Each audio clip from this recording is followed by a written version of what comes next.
Now, you guys already know that I'm picking the Carolina Panthers to win the NFC South this year. A lot of y'all think that I'm doing crack, I'm on drugs, but I trust Carolina more than I trust the Atlanta Falcons to win the South based off Dave Canales being the head coach.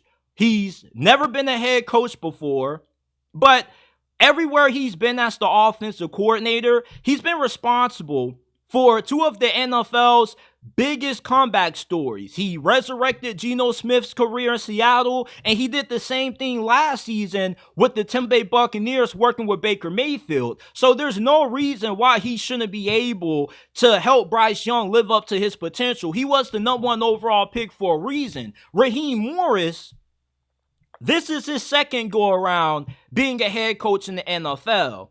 And when you think about second chance head coaches in the NFL, most of them, especially the defensive minded ones, don't pan out all that well. Think about Dennis Allen right now with the New Orleans Saints. Yeah, they went 9-8 last year, but they were 2-6 against teams that had winning records. So when I think about Raheem Morris getting his second opportunity, being a second chance head coach, he has a lot to prove this year. He has a lot of pressure on him to lead this team to the playoffs because the Falcons do have a playoff caliber team, but there's just something weird about Atlanta that just makes them too good to be true in a sense. You got Kirk Cousins, who's coming off this Achilles injury. He's up there in age. And you got Michael Penix, who you drafted 8th overall. And I really think that Michael Penix being on the team makes things a little bit awkward in terms of their quarterback situation, because if Kirk Cousins struggles for the first couple of weeks to start this year, fans are quickly going to start chanting for Michael Penix, and guys in the locker room have spent the majority of their time on the field practicing and working with Michael Penix being the quarterback. So I do think that the leash for Kirk Cousins is fairly thin. And although the Falcons have made some really good personnel decisions, signing Justin Simmons, pairing him along with Jesse Bates, some of their draft picks have a lot to prove this year. I look at the Carolina Panthers, and I know that Dave Canales, with the job that he's done with Geno Smith and Baker Mayfield, that this offense is going to at least be solid this year. They're not going to be elite. They're not going to be great, but this is going to be a solid offense that the Panthers are going to have this year. They're going to be good on the interior of their offensive line, which was their biggest weakness on their O-line last year. You still got two pretty capable offensive tackles and Taylor Morton and Akim Ekwonu, with you adding Deontay Johnson and Xavier Legette at receiver. You got a way better group of wideouts for Bryce Young to throw the football to this year than what you did last year. And defensively, they are lacking talent on that side of the ball. But you have Ejiro Evero, who's one of the better defensive coordinators in the NFL. Atlanta has the talent advantage over Carolina, but I believe this is going to be one of those situations where you have a team that, although they're more talented, they end up underachieving just because of the weirdness of the Atlanta Falcons organization. It seems like everything looks good right now, but I just have a bad feeling about Atlanta. I don't think they're going to be bad, but I don't see them winning 10 games this year. I got them at 9-8. I got Carolina going 10-7. Carolina has a pretty manageable schedule. I can see them sweeping New Orleans and splitting with the Tampa Bay Buccaneers and splitting with the Atlanta Falcons, with them getting high-level quarterback play out of Bryce Young this year. And with Dave Canales, there's a lot of uncertainty with him because this is his first time ever being a head coach, which may sound, weird to the Falcons fans who are listening to this, because you're saying, JT, like, how do you have more trust in a guy who's never been a head coach before than you do in Raheem Morris, who's been a head coach before? He's had a winning season.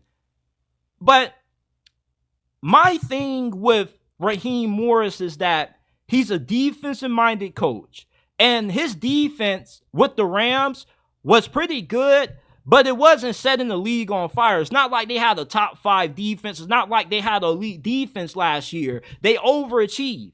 And he also didn't really have that good of a defense when he was coaching for the Buccaneers. And a lot of these second chance head coaches don't end up panning out, especially when they specialize on the defensive end of things. And that's why I have more skepticism about Raheem Morris, just based off the track record that they don't have consistency when anytime they get a second head coaching opportunity, being able to take advantage of it and learn from their mistakes. I think for the Falcons this year, you are going to be in for a couple of games that you should win that you end up losing. And you're going to end up going against a Panthers team that, with Dave Canales at the helm as their head coach, I love him to help Bryce Young live up to his potential. And if Bryce Young ends up living up to his potential, he easily should become the best quarterback in the NFC South, which is why I give the advantage more to Carolina than I do the Atlanta Falcons, because you are going to have Bryce Young playing at a top, 12 level, which is where most people expected him to play at when he first got drafted. There are a lot of similarities that Bryce Young has to Tua Tagovailoa, those with really good anticipation, has really good accuracy, and the Falcons have, some concerns with how their schedule is.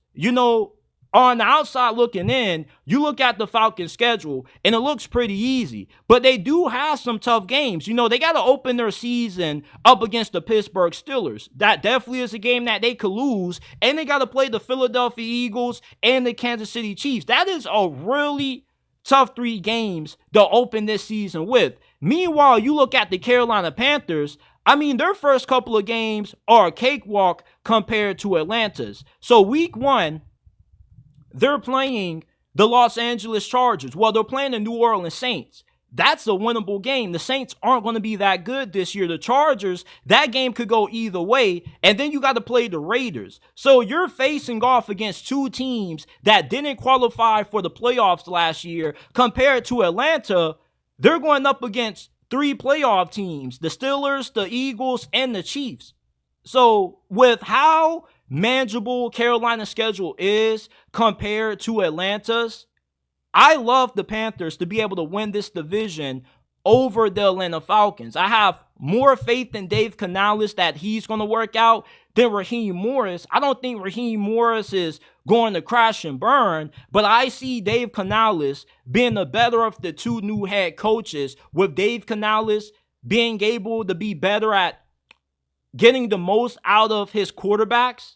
And with the Carolina Panthers, I just think that, there's more to be confident with them than there is the Atlanta Falcons, because the only thing that hurts me when it comes to having faith in Carolina is their owner is a doofus. This dude is a Looney Tunes. He's throwing water on fans. The Atlanta Falcons, on the other hand, it seems like every time they take 2 steps forward, they take 3 steps backwards. They got Justin Simmons, they traded for Matthew Judon, but then they elect not to start Michael Penix for the remainder of the preseason. Something about Atlanta just doesn't seem right with me. It just seems too good to be true. I don't think they're going to be bad. I got them winning 9 games. I just got Carolina winning 10. I just have a great feeling about the aura that Dave Canales has brought to that Carolina Panthers franchise, as opposed to Raheem Morris. It's one of those things that it sounds good right now, but once the games get played and we get into week 4 of the regular season, Atlanta possibly could be 1-3. Maybe they end up splitting those games and they can beat Pittsburgh, beat Philadelphia, beat Kansas City in upset fashion. But, their first 3 games are going to define how their season goes. And with Carolina having an easier start to the season, that's going to help them get out to a faster start than Atlanta. So I trust Carolina more than I trust the Falcons to win the NFC South.